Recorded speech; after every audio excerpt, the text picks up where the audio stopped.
తలంతా పట్టేసుకున్నట్టుంది. ఒక మంచి మసాలా చాయ్ పెట్టే. ఎప్పుడు రోజు చాయా?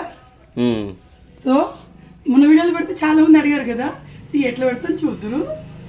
సో మా శేఖర్ కొంచెం స్ట్రాంగ్గా ఉండాలి చాయ్. సో నేను 2 స్పూన్లు వేసాను. అండ్ మేము చాయ్ కొంచెం ఎక్కువ తాగుతాం.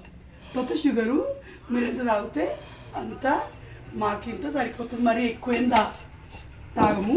సో నెక్స్ట్ ఇందులోకి మసాలా కావాలి. ఒక అల్లం ముక్క, ఇది రోజు మీరు ఎండిపోయిన రోజెస్ని కూడా వాడుకోవచ్చండి. ఇది చెట్టు మీద ఎండింది. ఒక రోజ్ ఫ్లవర్ చాయ్లో ఏంటి అనుకున్నారు, ద బెస్ట్ చాయ్ చూపిస్తాను ఈరోజు మీకు. ఒక ఇలాచీ వేయండి, 2 ఏం అవసరం లేదు. అల్లం ఇందులో సగం వేయండి మీకు ఘాటు తక్కువ కావాలంటే. తర్వాత ఏంటంటే దీన్ని దంచుకోండి. డైరెక్ట్ దీంతో దంచచ్చు, అల్లం పేస్ట్ పోయి చాయ్ బిర్యానీ లెక్క అయింది. సో చూడండి, దంచుకోండి. దంచుకోవడానికి నేను యాక్చువల్లీ ఇది టీ కోసమే కొన్నా, కానీ బాగా క్రష్ అయిపోవాలి. మనం డైరెక్ట్ కూడా వేసుకోవచ్చు.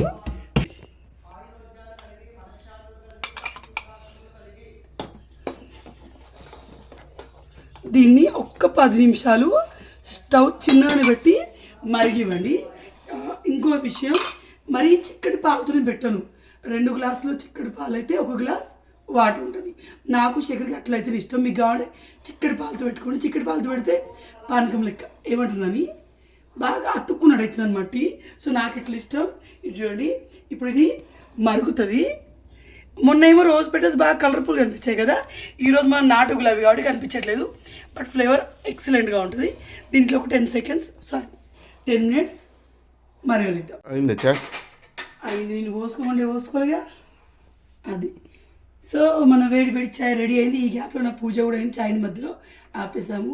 వీళ్ళు ఏం మ్యాచ్లు చూస్తారేమో కానీ వీళ్ళకి ఏం గుర్తుండే. నన్ను చాయ్ పోసుకో అని చెప్పి నేనే స్టవ్ ఆపేసాను. సో కలర్ చూడండి పోస్తాను. అదేందో ఈ పట్టుకర దొరకట్లేదో, ఎక్కడ పెట్టినాని. ఇప్పుడు చాయ్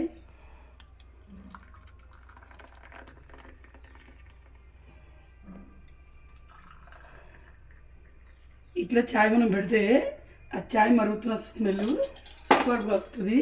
సో వేడి చాయ్. సో మీరు కూడా స్మెల్ చూసాను. సో మీరు కూడా ట్రై చేయండి, చాలా బాగుంటుంది. నేను నార్మల్గా కూడా అప్పుడప్పుడు మనం దేవుడికి పెట్టిన పువ్వులు పడేయడం లాంటివి వేస్తాం కదా, సో నేను రోజెస్ అయితే వీటిలో ఉంచుకుంటాను. సో మనం రోజ్ పౌడర్కి ఫేస్ మాస్క్లా వాడుకోవచ్చు, టీలో వేసుకోవచ్చు, నెట్లో వేసుకోవచ్చు. సో అంటే ఇవి ఇవాళ తీసినాయి. సో ఇట్లా మీరు ఉంచుకొని చేసుకోవచ్చు. దేవుడికి పెట్టిన పువ్వులు ఏమి కాదు.